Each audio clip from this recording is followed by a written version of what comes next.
how do you feel about being transferred from the diocese of Boac to the diocese of Uh, San Pablo?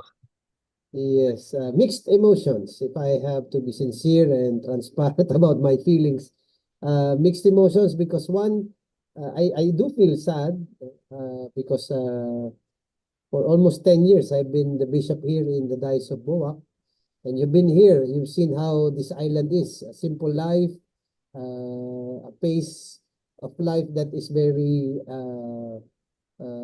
relaxed, chill mode, or as they would say. Then the people are very kind, very generous. I've learned to love them, and of course, they have also learned to love me, I think.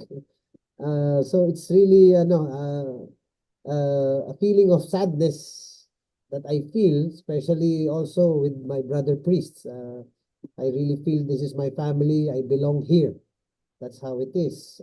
Then, of course, together with that is a feeling of fear, a little bit anxious of what I'll be facing when I go to the Diocese of San Pablo. Why? Because the difference is very evident. No, the island here we have a population of 250,000. We have 41 priests. Then I go to a diocese that has 3 million in population, 91 parishes, if I'm not mistaken, 180 priests.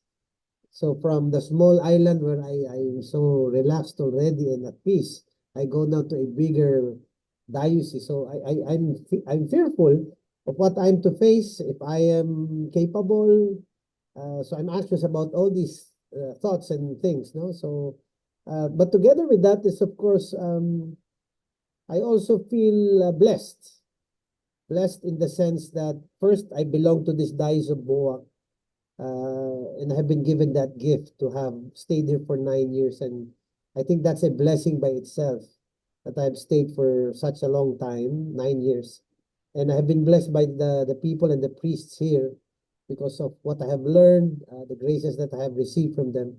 So I feel blessed in that sense, and I also feel blessed that now I am given an opportunity to to entrust myself once again to God, with all these fears that I have, as I have given a reflection last Sunday in my homily, that this is the time to entrust myself once again to God, together with all my fears, because I think this is an opportunity of grace as always. When we begin to fear, when we begin to have our doubts and anxieties, if we open ourselves to God and His grace, then this is a moment of grace. And I even said in my homily last Sunday that who knows, maybe if I said no to Rome, I would have been an obstacle to the grace of God, even for the people here in the Diocese of Buwak, because I even told the people of the faithful of the Diocese of Buwak that you never know, maybe the next bishop will be much better, much kinder, much generous,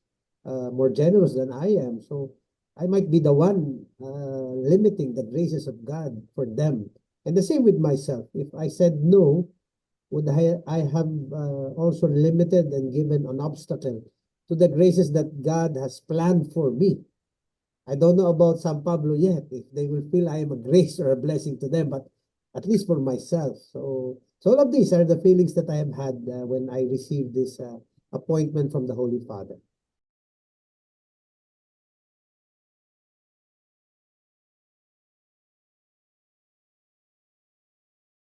Well, if I'm to be sincere, the words I used to the nuncio when he told me the news is, this is heart-wrenching.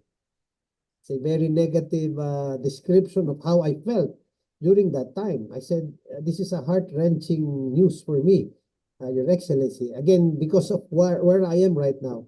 And maybe because also we're in our second year. We're going to enter into our second year of our diocesan pastoral plan.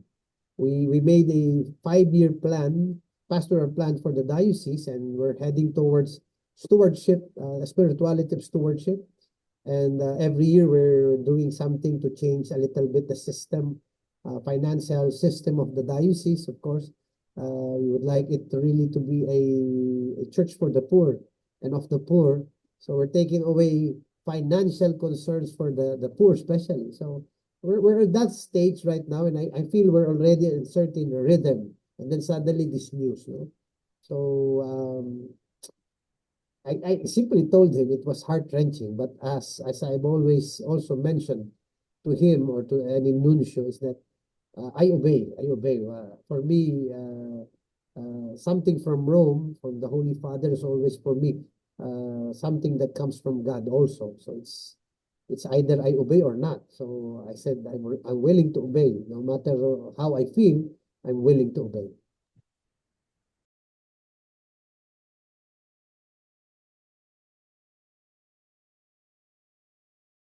Well, what will I miss first?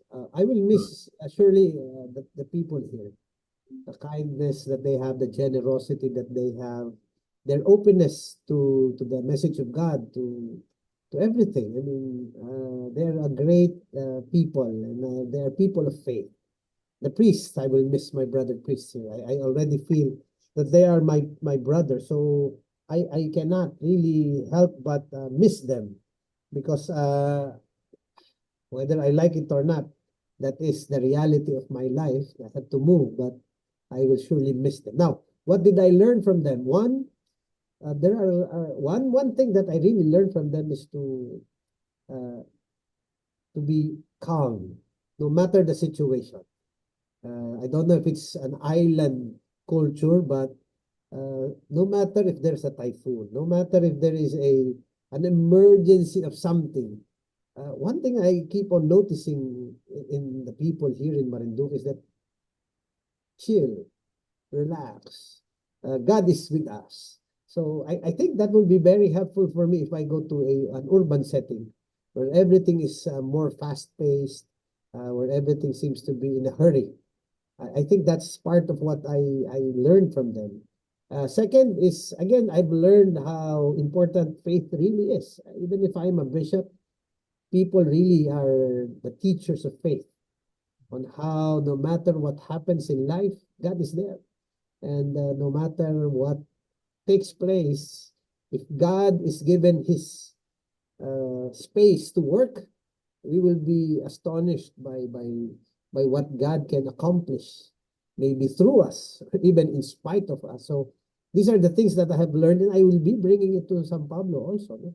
And hopefully, it will be a lesson for all of us to be really people of faith. No? And then, of course, maybe the third thing that I would say that I have learned from them is that we really have to learn how to listen to people even before this call for synodality from the Holy Father, one of the things that I keep on seeing in my life here in Marinduque is that the more I listen, the more wisdom comes into play. The more I listen to people, the more I learn, and the more graces I get to experience in the diocese. In fact, they know that never have I made any decision in this diocese that never went through a process of consulting first the priest and trying to ask them how they would like to do this, or do they think we should be doing this. It might take more time, but I've learned it's much better. We're more in tune with each other. So I think those are the things that I have learned from here. One thing that I would also miss is I don't know if I can still accomplish this in the Diocese of San Pablo is my time to ride and relax. A lot of people I go biking, cycling, and that's one thing I regularly do here in the island. I don't know if in San Pablo I can still do it with all the cars that are there, or I don't know, even the schedules might be preventing me. But I will still try. But I think that's one thing that I'll also be missing here.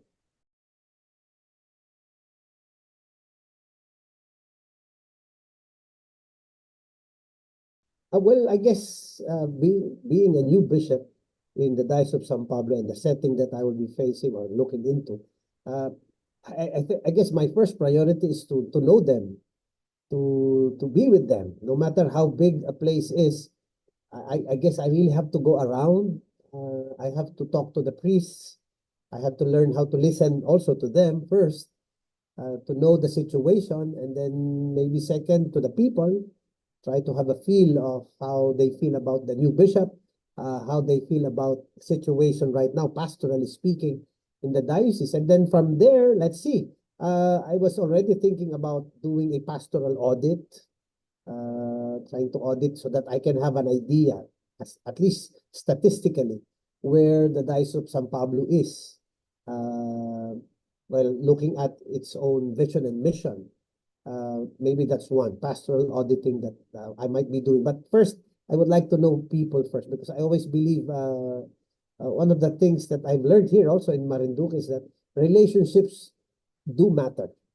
And the relationships, when they're the right kind of relationships, they change the way things go. So I believe that's the first thing I have to establish, relationships. It might take me a year, I don't know, because it's a larger diocese, but I will find time to create relationships and get to know people and for them also to get to know me. I think that's my first priority. And from there, let's see. Let's see where we go.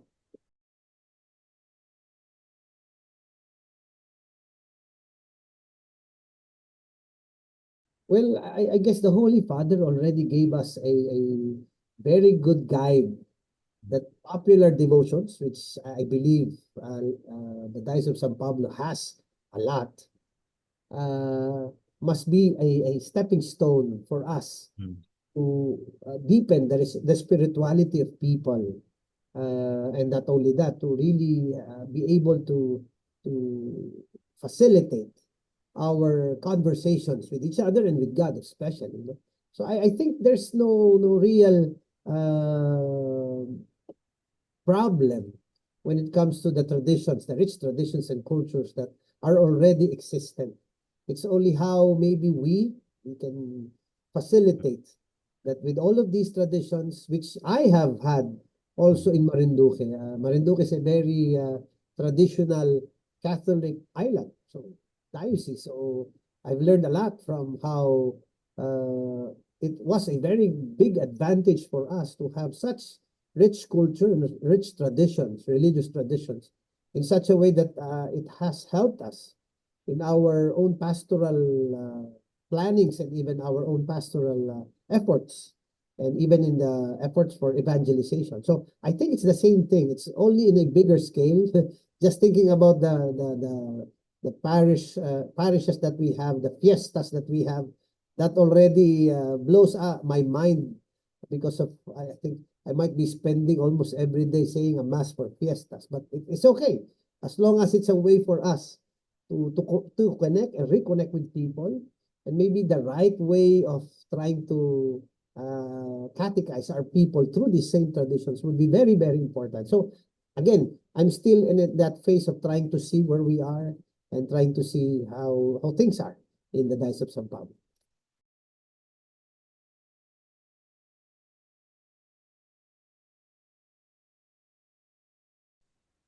Well, to the people, the faithful of Buwak, of course, my most heartfelt gratitude. I already have been crying for the past 3 days. Every person who comes here to visit me, to ask me questions, we spend time telling stories and crying our hearts out. So I am only doing, and I'm only feeling this way because of how I was loved. I am being loved even right now in this diocese. Again, the generosity, the big hearts of the both priests and the laity here is incredible. It's a gift. It's a gift. It's a blessing. So to all of them, my most heartfelt gratitude. I will never be able to express fully what is in my heart on how much gratitude I have for all of them. Second is that my prayers for them. That again, I say this because I believe in it. That you never know. Maybe the next bishop will be much better than I am. Not because I'm really that good, but I hope we all see the grace even after my reappointment, my appointment to another diocese. So I would just simply ask our people here to always have faith in the decisions and the will of God, through the church. Because of course there's that feeling that why us? Why take our bishop? No, we were now orphans. And I do not blame you to have that feeling because usually that's what happens in our island. But still, learn how to trust. I will ask them to trust the will of God, through the decisions of the church. No matter if sometimes it hurts, no matter if sometimes we do not understand. And then last, for the people of Buwak, let's keep on praying for each other. I have made some promises that I would like to keep. And part of that is I would continue to pray for all of you. So I would like to ask all of you to keep on praying for me also. No matter if I'm not anymore your bishop, because you are forced to pray for me every day when you go to mass, because they say we pray for Francis our Pope, Marcelino Antonio our bishop. But now my name will disappear from there. But I hope in your hearts you will not forget to pray for me, because I will keep on praying for you. And some of the projects that I have left, I told them that even as a bishop in another diocese, I will still help them with certain logistical needs. So that's for the people of Buwak. For the people of San Pablo, even as early as now, I would like to thank them for, because if I'm not mistaken, a year ago when Bishop Famadico resigned because of his health problems, um, which is incidentally September 21. And I was appointed September 21 this year, a year ago, really exactly a year ago. I remember that one of the first things that the Diocese of San Pablo did was make a prayer asking for a new bishop. So one, I would like to thank all of you for praying for a new bishop. So I'm the fruit of your prayers. So I would like to thank you for that. And I would like to thank you also for even if it's like futuristic, but I would like to be thankful already for one, for your generosity. I know the people of Laguna, the Diocese of San Pablo are very generous people. So as early as now, I would like to thank you for that. I would like to thank you all for the support. I would like to thank you, my brother priests, for the obedience.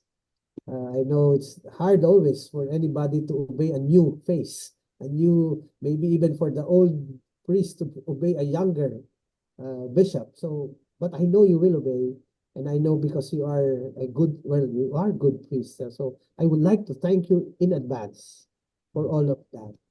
And then together with that futuristic gratitude I have, because I'm already with certainty that there is a lot of grace in this, I would like to offer you, your bishop, not as someone as above anybody else. I would like to, as early as now, really express to you that since I was appointed on September 21, the feast of Saint Matthew, I would like us to always remember what Christ said on the gospel from Saint Matthew chapter 9, wherein he said, I came not to call the righteous, but to call sinners. And I think I am that. Born from your prayer, God wanted a bishop for you right now. Who's not the perfect bishop, not a I don't know, holy yet bishop, but a bishop who knows that he came from sinfulness and was saved by God. And I think that's an open door for grace. So I offer myself in that sense to all of you. And hopefully, and I pray deep in my heart that I will really become a shepherd to all of you and be an instrument of God to bring you all closer to Him.